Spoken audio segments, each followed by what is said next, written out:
Hello and welcome to the Empathy Podcast. This podcast seeks to explore the minds of those who not only understand or experience empathy, but of those who wish to take action, build, and practice empathetic behavior through conscious decision and responsible lifestyle choices. So if that sounds like something you might be interested in, this podcast might be just for you. So sit back, relax, and use what you were born with, empathy.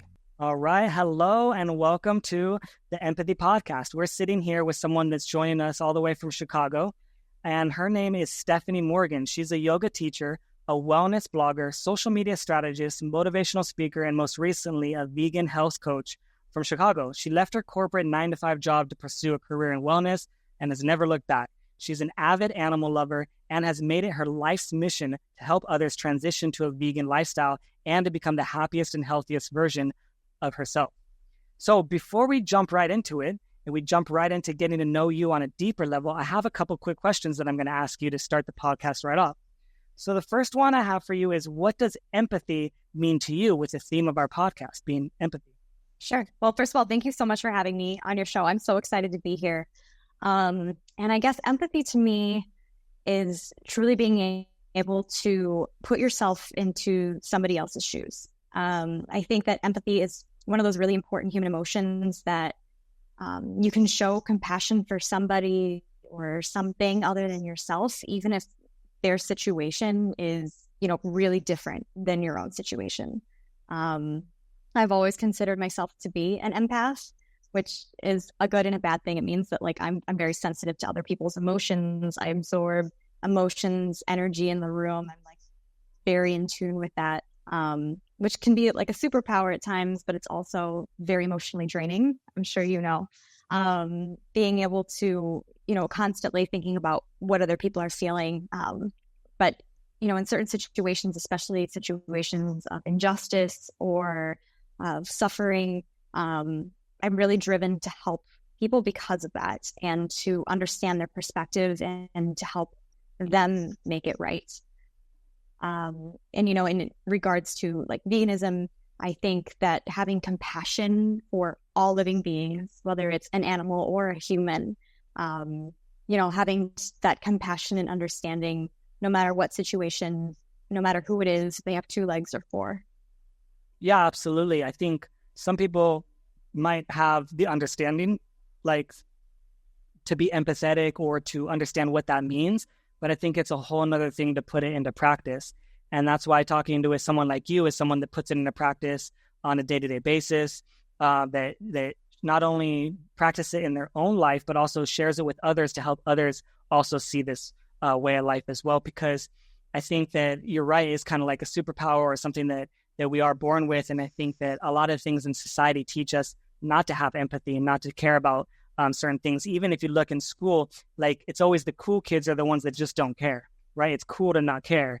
And right. So we're trying to teach people that no, it's a cool thing to care, and caring for others and the planet and animals is all connected, and we need to make sure that we focus on that.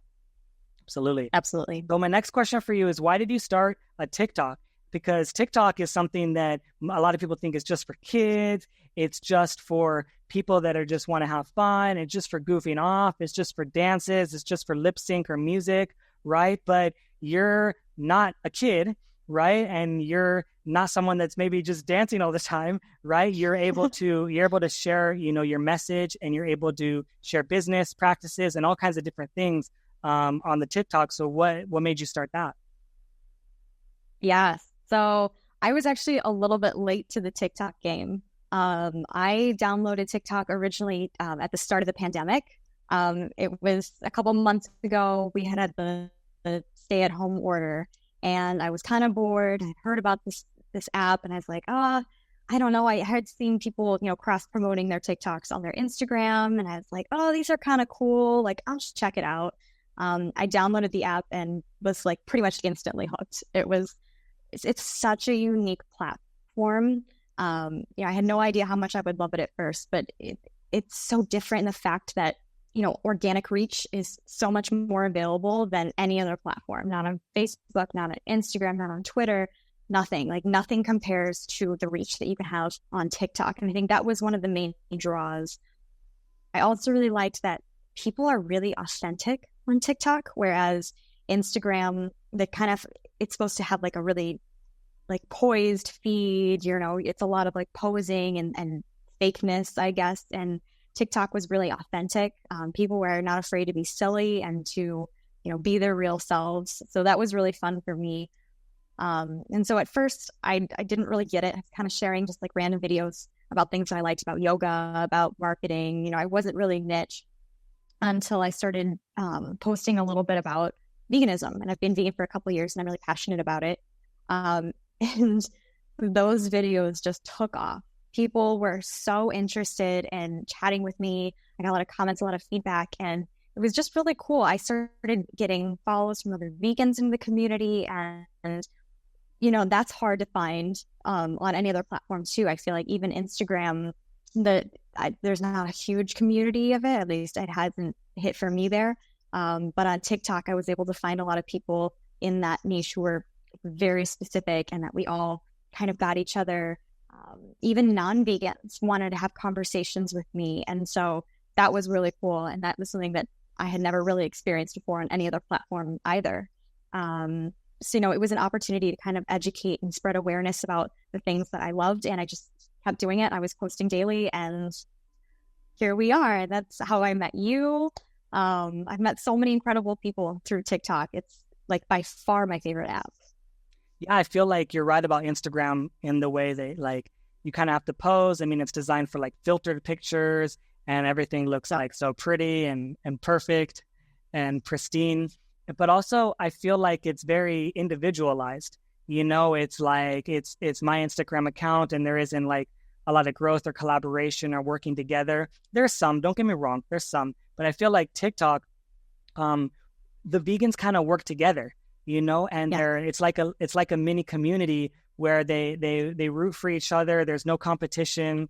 They push each other up. They're, supporting each other in the comments. It's like we have each other's back, kind of thing. And then like trends and ideas come and like someone uses that idea and then maybe you get the idea and you want to try something similar. That's maybe the same sound, but like a little bit different message. And I think that we all kind of feed off of each other in a really well way.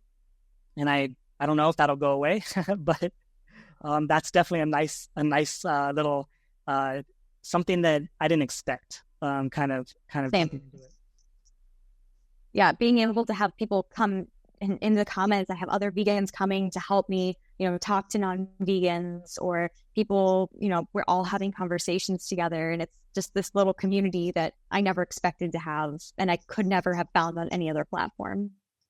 Yeah. And it's weird too, like how if you share like a video from TikTok or whatever to like a Facebook or Instagram or Twitter or whatever, like not always, but it's interesting how some people will just gravitate towards those and really love those. Like on my Instagram personally, like before I started posting my TikTok stuff on Instagram, like, I'd get a normal amount of likes or comments or whatever, kind of average or whatever, or like followers, not kind of very slow growth, like when I wasn't trying. And when I was posting TikTok videos, I noticed that the views were going up way high, right? They were increasing the views. They were increasing, the comments, increasing the likes, increasing the followers just from those videos alone. And it was interesting too, because I thought that maybe they would think this is stupid or silly. And I wasn't sure how people would react to it, but I kind of started to not care what people think. And I started to just say, I'm going to post what I think is funny and what I enjoy and what I'm happy with. All right. So one of the cool, go ahead. Oh, sorry. I was going to say that is a really cool point because if you cross promote your videos from TikTok to Instagram, I post my TikToks on my Instagram story all the time, and I'm getting more people, interested through that. I'm posting my TikToks on Pinterest, on my Twitter account, using this app as a platform to kind of push out content to other platforms. And I've seen huge growth in numbers just from that. People are really drawn to like that short bit of video, the 15-second kind of time limit. And I mean, it's just expanded all of my other platforms, and people follow me on my other platforms because it's connected to my TikTok. So if you grow on TikTok, you're going to grow on all your other platforms too, which is cool. Yeah, especially if you have things connected as well. Like if you you can connect your Instagram there, you can connect your YouTube there, so that people can go directly from there, right from there. But also you could put a link in your bio, and then, whatever else you want, people just go from the link in the bio. And if you look at your numbers, your analytics, you can start seeing like how many people are seeing, directly clicking onto your profile and that sort of stuff. And it's really good numbers and really good information and great traction. If you're looking on anything, whether it's business or growth, or if you're trying to sell something, you're trying to promote something, you're trying to almost do anything, like you have a really good opportunity there, especially if you connect with some of the trends and really what works. Yeah, absolutely. All right. So next question is, why did you decide to start yoga? I wasn't really healthy at all growing up. I didn't really play a lot of sports. I wasn't very active. I didn't eat very well. Nutrition was never like anything I was really interested in. And so, I honestly, when I tell you, like, I went through college eating pizza, ramen, and beer, that's like pretty much what I ate throughout college. I was very lucky that I had a pretty good metabolism and that I had good genes. And it never really caught up to me until I hit about 25. And then everything stopped. And I ended up gaining a ton of weight. I went into like a really dark period of depression. I wasn't really happy with my life. I wasn't happy with my career. I was in marketing. I was at a digital marketing agency, and the corporate world was not for me. I ate badly. I was drinking a lot. I was going out partying and clubbing all the time. Just not taking very good care of myself. I can definitely relate. I remember living that exact lifestyle, and a lot of people are living that lifestyle. And that brings us to today's sponsor of the podcast, Purium. If you're looking to transform your life, if you're looking to overcome some of these addictions, some of these challenges, I highly, highly recommend the Ultimate Lifestyle Transformation. It has all of your fruits, all of your veggies, all of your greens, all of your grains, all of the vitamins and minerals from real whole food sources, organic, clean, vegan, and regenerative soil, and it replaces meals. It makes it so easy, so convenient. And if you use the link below, I'm going to put a special video that I made just for you called the Ultimate Lifestyle Transformation Plus Brain. This is incredible. I'm going to put that video down below, and I'm also going to put the link to my superfood store that is the sponsor of today's podcast, and I get $150 off your first purchase. So definitely check that out. This is the most affordable, high quality food at the best price that anyone could get. So continue enjoying this podcast and definitely look out for that sponsor. And, a friend had recommended that I try hot yoga because she said that it helped her lose weight. And I was like, sign me up, I'll try it. And so I went to my very first hot yoga class. And for those of you who don't know, it has a 105-degree heated room with 30 to 40% humidity. So it's a very, very hot room. And you can either take like a 1 hour, 90-minute class, depending on where you're at. And I almost died. I was dying. It was so hard. It was one of the hardest workouts I'd ever experienced in my entire life. I had never expected yoga. I mean, everyone thinks yoga is this very calming and chill thing. No, it was so difficult. And I left that class and I was just dead. But I don't know, something I never had felt so good in my own body as I did after I finished that class. I don't know if it was the release of endorphins or just my body was just craving that movement, but it changed everything for me. And that was it. I was hooked, and I started going, once a day, sometimes even twice a day, sometimes even 3 times a day. I was all about the yoga. I was obsessed with it. And, it was cool because I started realizing that things in my life were changing too. I would stop going to the clubs till 5 a.m. because I wanted to be in bed by 10 p.m. so I could be up for my 7 a.m. class, different things that I was taking better care of myself about what I ate, how I, what I did with my time. And I was meeting amazing people in the community and finding relationships that I had never really been able to find anywhere else. And so after a couple months of that, I decided that I wanted to go through teacher training. And so I did a 200-hour yoga teacher training class. And it was pretty intense. The yoga teacher training is not a joke. Like, you learn a lot of information. It took about 6 months to get through.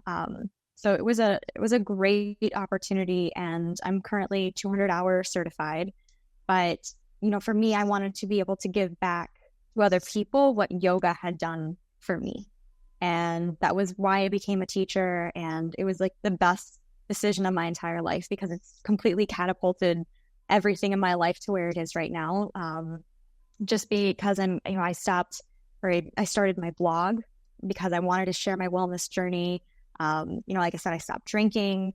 I was just making better decisions. And then it led me to start veganism, which I'll talk about a little bit later. And then it started into like a whole new career path. So yoga has completely changed my life. If you haven't tried it, I would highly, highly recommend it. It's not an easy workout. Everyone thinks it's going to be so easy. Yeah, I'm not flexible, so it's really hard for me. Whenever I do it, I'm just like, this is killing me. It's like, just like the things that everyone is doing that's really easy, like, that's the hardest part for me. The stuff. Well, that's the part. Like, no one starts out.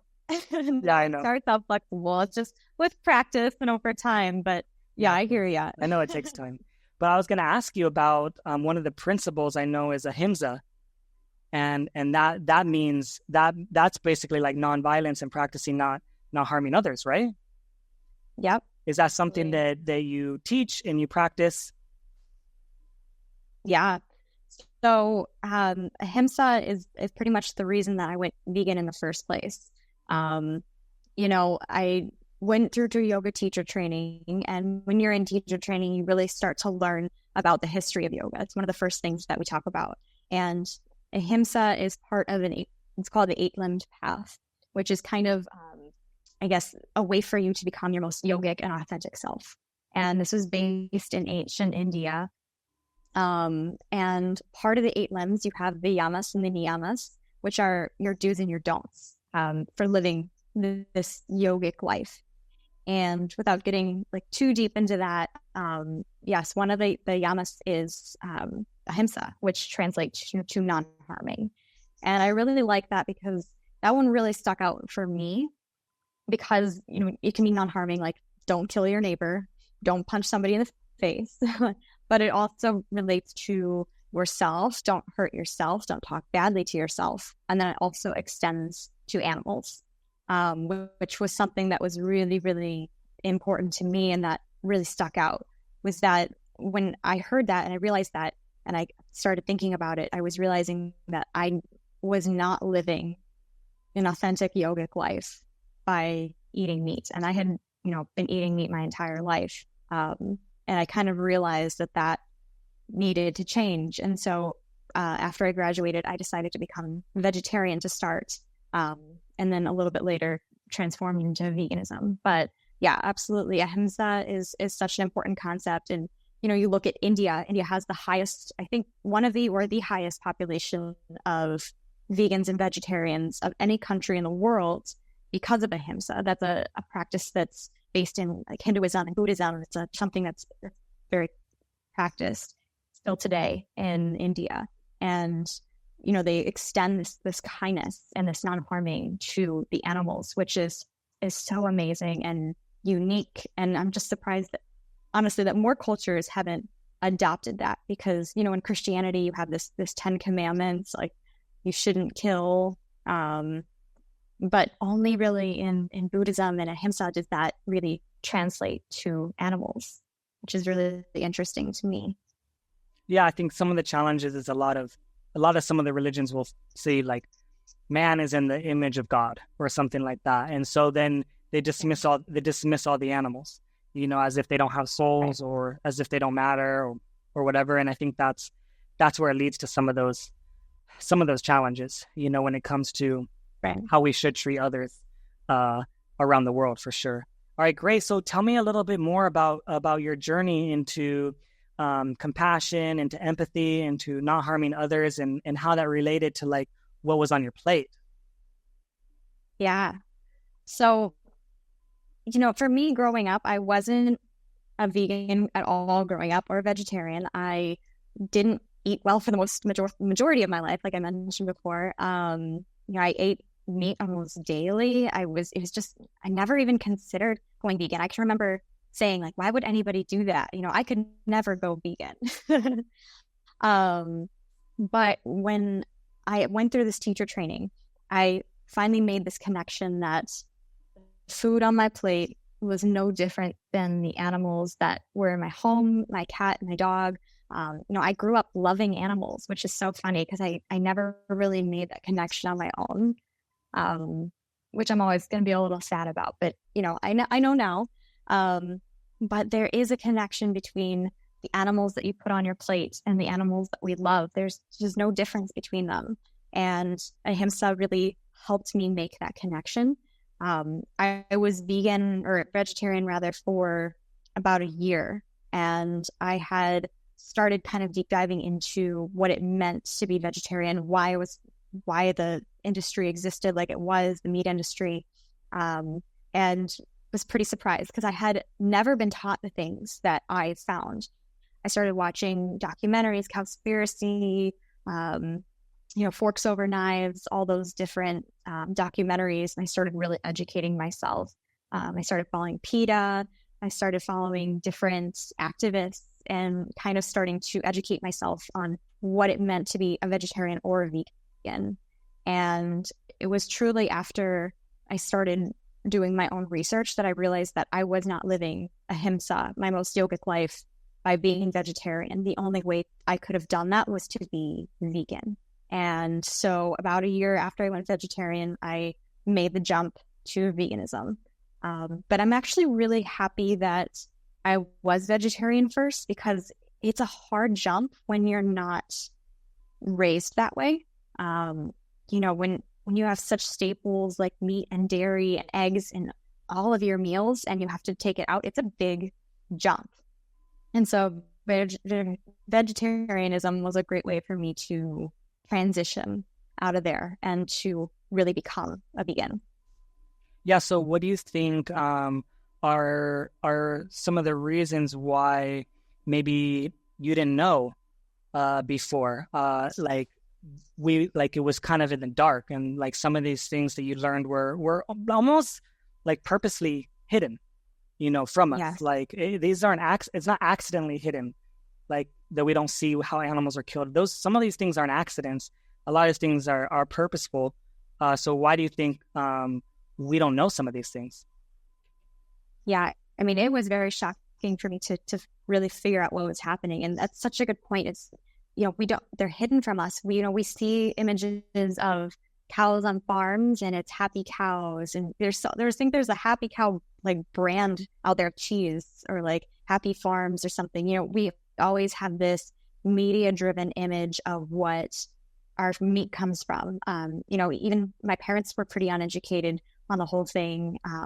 People don't put two and two together that, the cute animals that we love and that, baby animals, these are the ones that we're putting on our plates. And I think, a lot of industries don't want us to see what's really going on because they know people would be affected by that. And a lot of farms actually have like closed door policies. And I think like some people have to sign NDAs and non-disclosure agreements, just not share what's really going on. I know PETA has done a lot of undercover work because they couldn't actually get camera crews into these farms because they wouldn't be allowed, because people, they want to hide what's really happening. And when you allow yourself, it's so hard to watch these videos.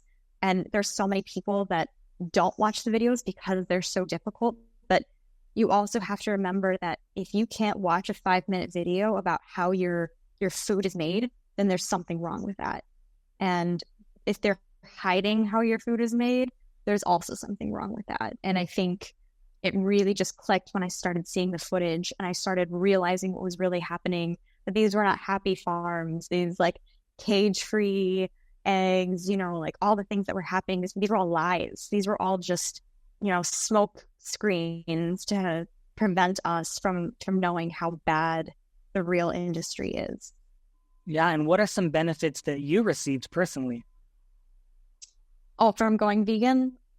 Yeah, did you receive any health benefits? Yeah, absolutely. I mean, I noticed almost immediately that my energy levels increased. I had clearer skin.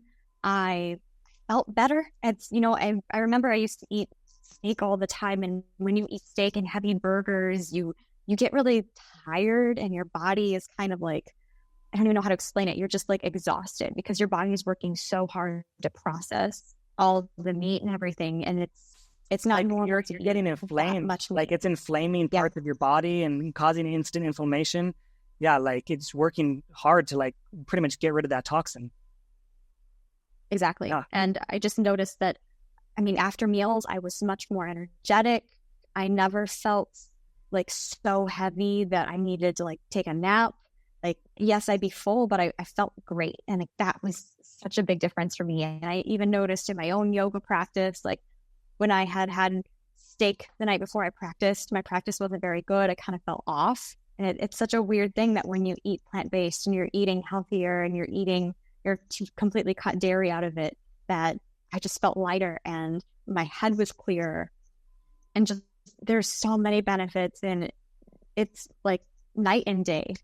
Honestly. I had a similar like situation as you. Like I was about 25 when I was diagnosed with the autoimmune disease. And then I suffered for like 4 more years after that before I made a switch, but in that time frame, I was living in Houston for a little while. And in that time frame, I grew really large, really large. I gained a lot of weight, about probably like 50, 60 pounds more than I am now. And when I switched, that was something that just kind of melted right off, was a lot of the excess weight, the overweight. And since like the 50, 60 pounds or so that I lost, that stayed off. It hasn't gone up at all. It's pretty much been stable ever since. Is that something that you experienced as well? Because I know you were talking about how around that time you were gaining a lot of weight as well. Oh, absolutely. I mean, the weight just, I don't want to say it falls off, but it's so much easier to lose weight when you're just eating plant-based and you're eating healthier and you're more conscious of the things you're putting into your body. Like dairy especially was like, I felt very heavy afterwards, but when you're not drinking that, it's easier to have the energy to burn it off. And no, I absolutely lost a lot of weight, and I've the same way. I've completely kept it off, which is awesome. Yeah, I think that's definitely a common one for a lot of people. I know that there's some people that definitely will gain some weight or such like that. But I think that's a pretty common one. If you think about all the saturated fats and cholesterols and stuff that we were consuming, because I was eating a lot. I mean, I lived in America too, so I had a standard kind of American diet. I think the only difference in my region in Southern California was just a lot more Mexican food. And so besides that, you guys have more deep dish pizza. And so it's pretty much very similar though, in most respects. There are parts of the country though that are definitely worse than others. Like honestly, in the South, like living in the South and the way the food is there, like you're bound to gain weight. Like it's near impossible.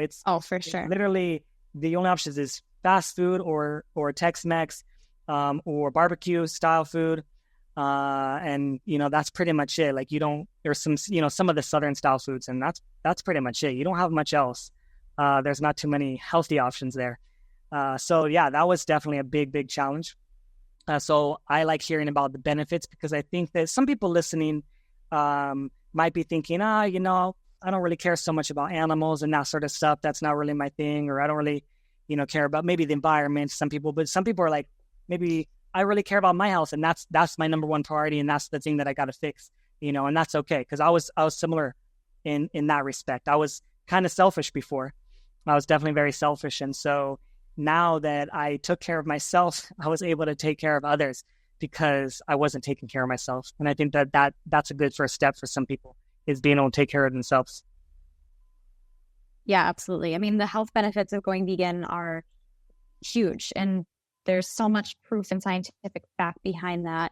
And people are just so convinced that we need meat to survive and that we need meat to get our protein. But the animals get their protein from the plants. That's how they got it in the first place.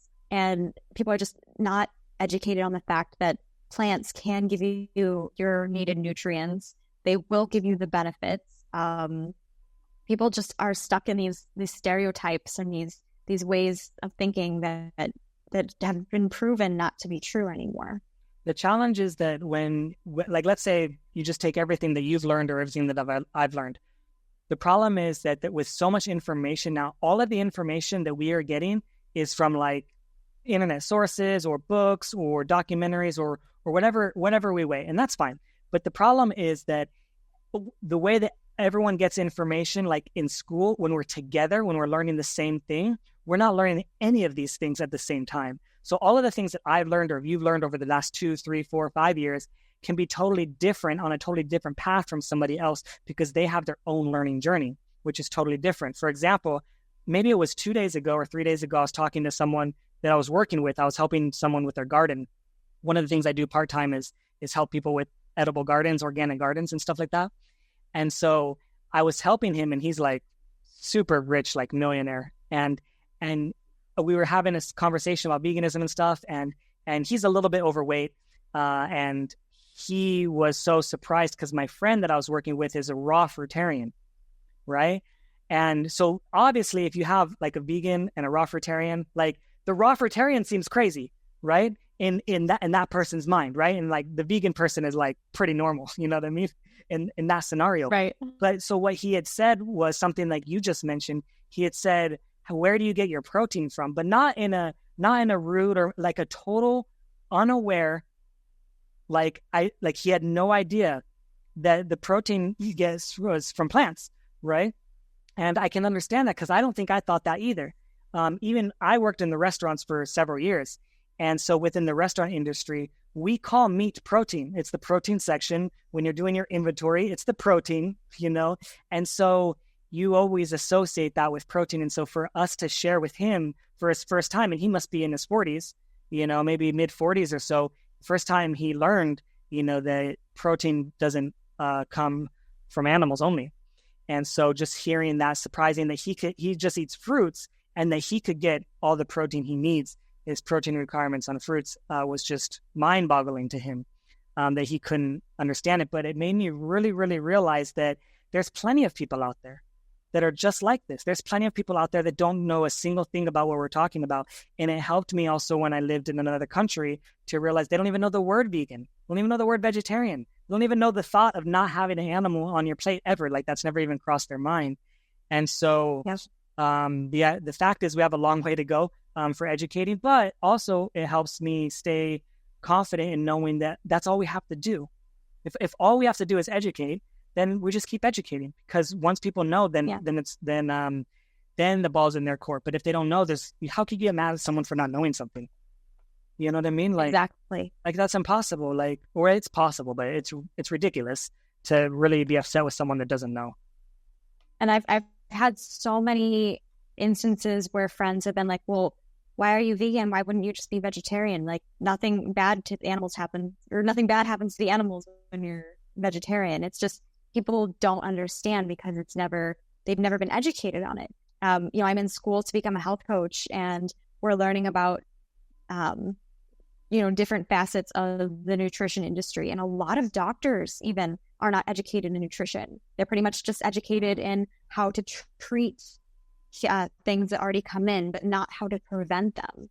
And nutrition needs to be incorporated into our healthcare system, because we have people that are eating, fast food and tons of meat and just aren't taking care of themselves. And, you can tell people to eat healthy, but that's not, at the end of the day, that's not going to help them. You actually have to, make a plan and to incorporate more veggies into your diet and fruits and natural things that grow out of the ground. And, especially with our factory farming process right now, today, I mean, these animals are pumped with all kinds of steroids. There's all sorts of, GMOs, things that are being added to the food. And it's like, yes, and they're just not good for us to consume. And it's no longer just, we're not, hunters and gatherers with a spear hunting, a wolf or whatever. Like, we're factory farming these animals, and it's just not healthy, and it's not right the way that we're doing it. So health-wise, absolutely, veganism is the way to go, and it's going to be the way in the future. The problem is that if you were to do nutrition plans or you were to have veggies or fruits, there's no money in that. What happens in the pharmaceutical industry is that you have each prescription that someone is given, that's a benefit for the hospital, that's a benefit for the doctors, that's a benefit for the pharmaceutical company. There's a lot of benefits there. And then also the markup price is so high. So you can take the same drug that might be like $5 in Australia, and you can mark it up, to thousands of dollars in the US, and there's no one's going to stop you, And so if you could charge, if you could have something that costs you $10 and you could charge it for $1,000 plus, that's a great business. That's a great business model. And that's what's happening in the pharmaceutical industry. You can never charge someone $1,000 for broccoli. You know what I mean? Even if that broccoli had more benefits, than the drug, and no side effects, which they don't have any side effects. You might poop a little bit more, but that's the only side effect. And so that's the problem in itself, when you have that going into it. And so, yeah, I definitely agree. So tell me a little bit about some of the things that you're doing now in your own personal life on an individual basis to give back, to help others. Yeah, absolutely. So I mentioned before, I've started a blog. I went through my teacher training, and I've kind of, changed my life. I decided to go vegan. And during that period, I decided that I wanted to share my story and share tips with more people and reach more than just, my students in my classroom. So I started my personal blog where I share, vegan tips, yoga tips, mindset ideas. I talk a little bit about sustainability and just like things that I'm really passionate about. And that's been a really cool opportunity to reach more people through that. I love blogging. Obviously through social media, I've been able to talk about veganism a little bit. I've done my TikToks. My TikTok is pretty much completely vegan now, which I love. I think that is such a cool way to reach people, such a unique way. And it's something different. Like you mentioned earlier, it's not the same thing. You're not regurgitating information that you've pulled from an article. You're not sharing the same information that's already been circulating. You're sharing your own information on TikTok, and you're able to have conversations with people who may not have even thought about veganism before. It's showing up on your For You page, which for those of you who don't know, it's like your main feed of people that you don't follow.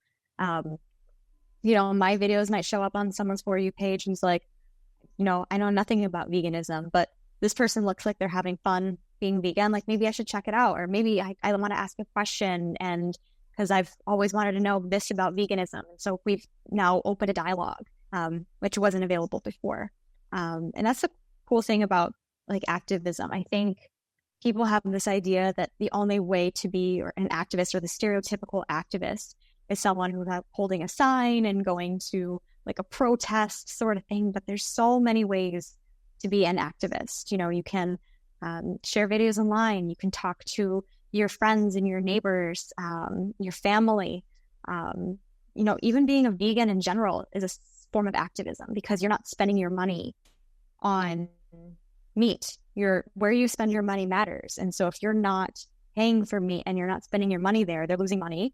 And even though you're just one person, you're one of a lot of people who are going vegan and not spending their money on meat. So there's so many different ways that you can give back as a vegan. It's really cool. And I love that we all have different lanes. You have a podcast, which is amazing. It's one way to meet people. And I have TikTok and my blog, which is another way to meet people. And, some people have TV shows or whatever. And I think that all of us together, we're all in different lanes, but we're all, fighting for the same cause, which is really cool. Yeah, I think it's important to do what you're comfortable with, do what fits your comfort level. If you see an activist that,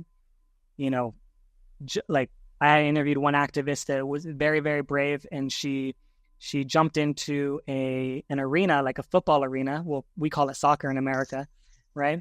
But football, people that kick balls, right, for the sport, that sport. She jumped into one of those, and they had 35,000 people. Wow. And she was holding a sign or a banner and running around the field, and the banner said "Right to Rescue," right, for animals. And so that was a very courageous act, and it made a big difference for her. But she's comfortable doing that. She loves doing that. Like, that's a thrill and that's excitement for her. And not everybody wants to do that, and that's totally okay. Maybe you just want to wear like a vegan shirt around, and maybe somebody talks to you every once in a while. Maybe you just want to put a bumper sticker, right?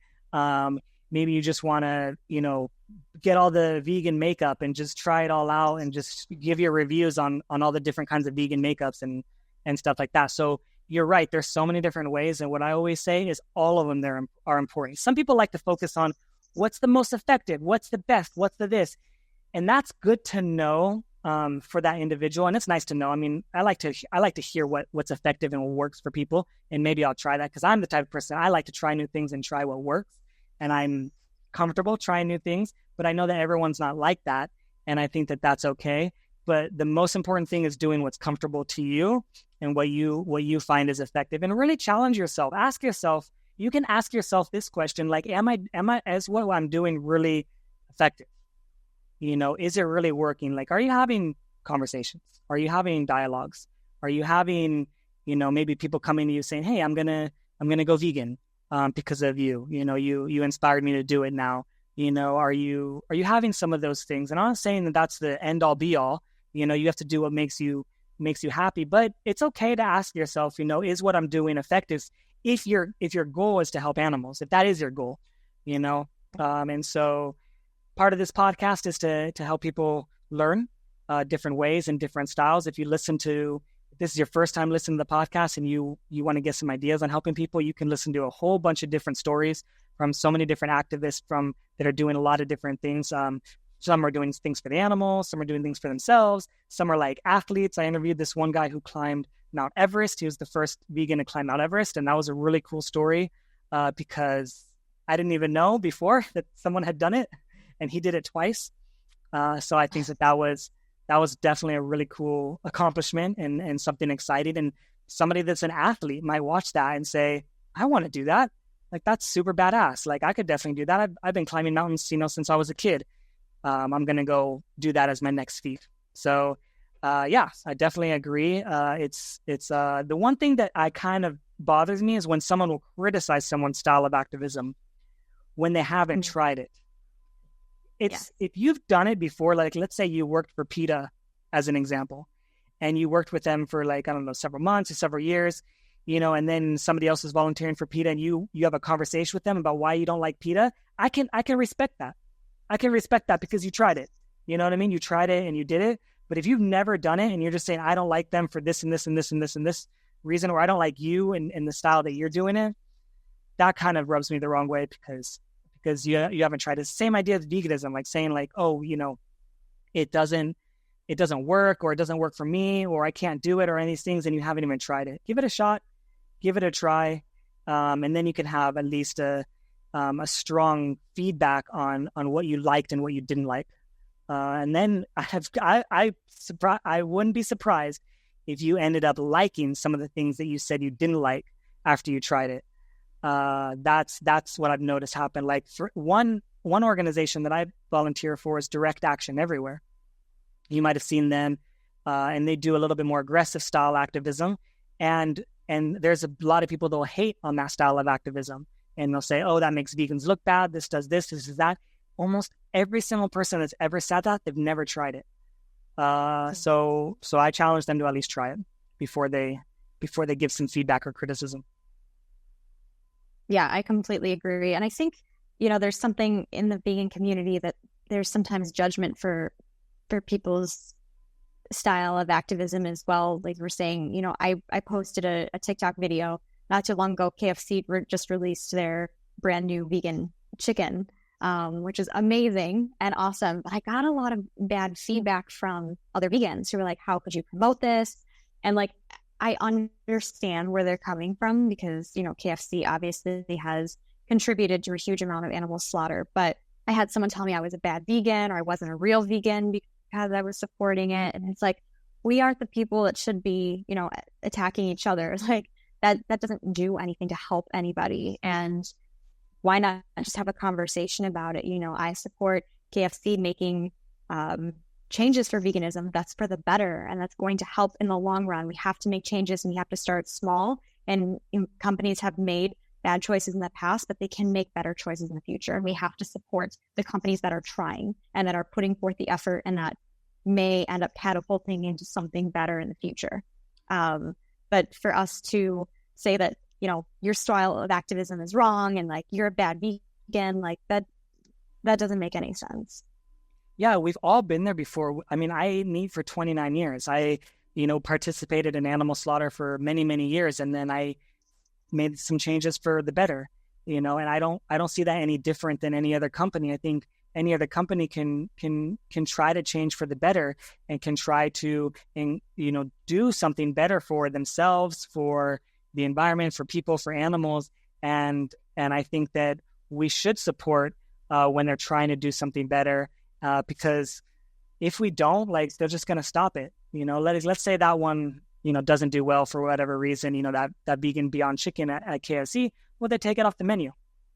And the next time that something comes around, maybe there's the next, whatever's after Beyond that does a really good job, making some chicken substitute. They're going to think back to that time where it didn't work. They're like, it's probably not going to work again. We tried that, and it didn't work, right? So they're less likely to try it. But if you look at, like, let's say there's been restaurants now, then you could look it up. I can't think of any off the top of my name, but that have tried vegan options or made small changes, and now they're fully vegan restaurants. You never know the connection. What if the CEO of KFC one day is eating that Beyond Chicken and then for whatever reason makes some kind of connection with how many chickens that he's responsible for killing, and just says, you know what? I think this is good enough to make all of the chicken like this.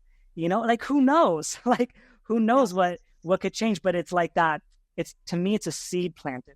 It's a little seed planted. And also every single person going through the drive-through of KFC, the thing is, this chicken is for people that are already going to KFC. You know what I mean? Kind of, right? In my opinion, right? It might attract a few vegetarians and a few vegans for sure. But like, the most people that are going to eat it are meat eaters that are already eating chicken. Like, that's the same as the Impossible, same as the Beyond Meat Burger. The most people that are eating are not vegans, and it's not vegetarians. Some for sure. So anyways, those people that are going there, they're going to be seeing this. So when they go through the drive-thru, they're going to be like, Beyond Chicken. And then their thought is going to be like, what do you mean Beyond? Like, wait, so is it better? Does that mean it's better than the one chicken that I'm getting? Like, do I want to get that better one? Like, why is it green? Oh, it's plant-based. And then then there's more questions. Like, how do you make a plant-based chicken? Like, I think just being there, like, opens up a lot of things. Plus the marketing dollars that is going to go into that. I could never spend the amount of money that KFC could on Beyond Chicken commercials. I could never spend that amount of money. I don't have that much money. So I could never market that much, vegan chicken or whatever to other people. And then some people say, like, what about the fryers and stuff like that? You know how many French fries you've eaten in your vegan life, your vegan career? You know how many times those French fries were fried in something that was fried in, that had meat in it prior? Like, a lot of times, and you might not even know, of those times. And so, yeah, but something that's fried in oil that had chicken or whatever in it, like, yeah, that's pretty gross. And it's pretty, like, that is some cross-contamination for sure, but it's vegan. Like, you're not adding any harm, like, directly to it. Like, even if someone, like, I don't know, put like a burger that was already cooked and they put the fat juice onto my vegan burger, like, it would still be vegan. Like, you know what I mean? Like, no additional harm was caused. Like, the harm has already been done pretty much, unfortunately in that situation. But I also understand totally where people are coming from. I understand if you never want to support a company like that. I totally get it. But it's very challenging because then it puts you into a really tough conundrum, because then, like, what do you do at supermarkets? Like, the money at a supermarket, if you buy a vegan product, they're still using that money to buy more meat product or buy more cheese product to restock their shelves, So it's hard. That one's hard because then you have to really cut out a lot of things that you don't support based on that logic, only based on that logic alone. And then I always say, well, how is it different from all the other, like, is Carl's Jr., that has the Beyond Burger, like, is that different? Is that the same? I don't know. Chipotle. Chipotle. I mean, if Chipotle's had, even before some of the vegan movement, I feel like they'd had their tofu for a long time. As long as I can remember, Chipotle's had the sofritas, and so I don't know. It makes a lot of questions when you bring up that point as far as other places. Right. And I think, the thing with the fryer, like, it's all progress over perfection. That's always how I say it. Like, we are making progress by producing this product. No, it is not perfect. Will it be perfect eventually? Maybe. If we speak up and we're actually, like, talking about it and they know that it bothers us, someone sued Burger King for the same reason.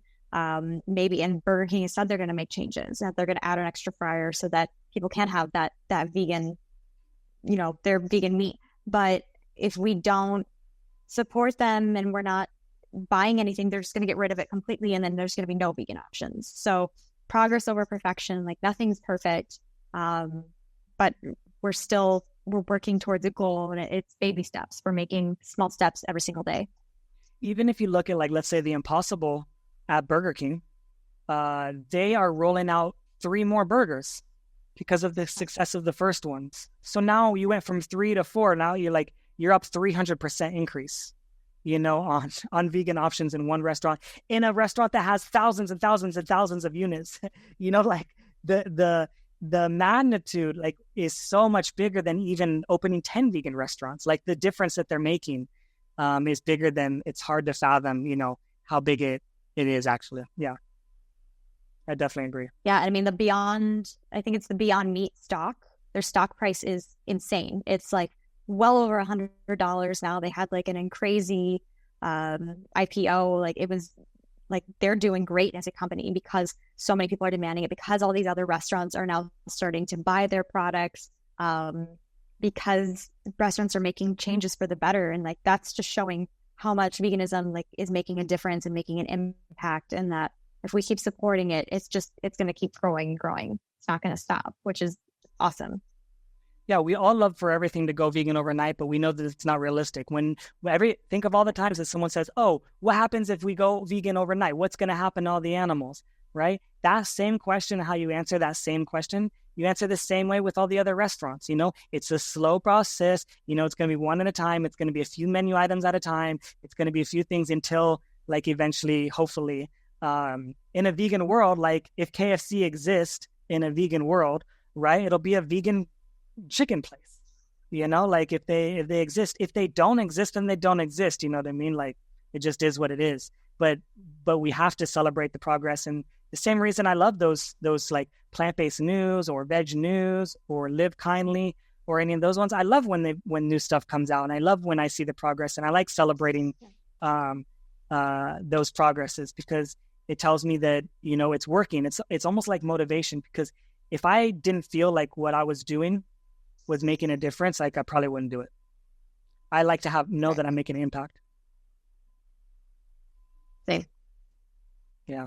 All right. Well, is there anything else that maybe you want to add or that you want to share, or do you want to share where people could find you and reach out to you? Yeah, absolutely. So, one thing that we didn't quite touch on that I would love to just to share really quick is to anybody who's listening who may be, vegan curious or vegetarian curious, or is vegetarian thinking of going vegan. When I decided to make the jump to go vegan, I didn't have a lot of support. I didn't know of a lot of resources, but do know that there are so many resources, and there's so many people in the vegan community that want to help you. There's tons of apps you can find. I try on my blog to share a lot of resources for people to find to help them, transition to veganism. Sharing recipes and things, because you can say go vegan, but then when it comes to, like, what am I supposed to make? That's a hard thing too. It's more than just wanting to do it. It's like actually putting it into place. And, when I went vegan, I would say one of the hardest things for me was the social aspect of being a vegan, and especially on, like, Thanksgiving, my mom always makes a turkey, and she's like very, very proud of this meal that she puts together for our family. And, when I told her, I was like, I'm vegan, I'm sorry, I can't eat it. She was very offended personally. And I didn't know how to to handle that. And it was a really hard time for me. So, I'm in the process right now of becoming a vegan health coach. And that's one of the things I want to do is I want to help create a supportive community of people who want to make the jump, but need that support. And I think that that's so important. Reach out to someone who's vegan, even if you don't know them personally. A lot of us are really excited to help out, and we want to share our knowledge, and never be intimidated to, reach out, to ask questions, to do whatever it is, because we're here to help you. And it's a learning curve. Like I said before, progress over perfection. If you make a mistake, it's okay. You don't need to give it up.